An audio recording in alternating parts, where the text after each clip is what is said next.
Welcome back, everybody. It's the 10th day of Christmas today, and our scripture reading starts in verse 39.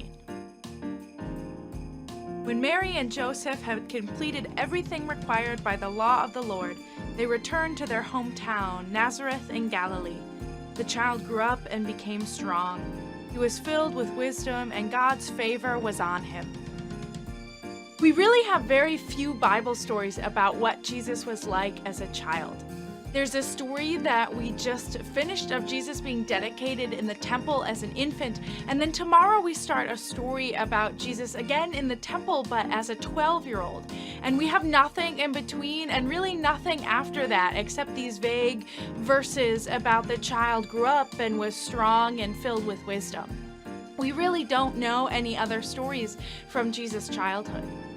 There are other stories, though, in circulation out there. One of the most famous ones is called the Infancy Gospel of Thomas, and it's a collection of stories of Jesus as a child, imagining him going around and doing these miraculous things, having Jesus-like powers, but the temperament that might be typical of a child. And so he does these miracles, but some of them, anyway, are more like magic tricks than anything else. But these stories have existed for close to as long as Jesus have. The Infancy Gospel of Thomas was written a couple hundred years after Jesus. So it's as old as the rest of the Bible, but there are reasons why these stories weren't included in the Bible.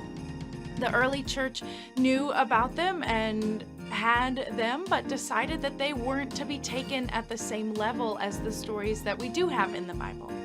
But I do think it's an interesting thing for us to think about and to wonder about what was Jesus like as a child.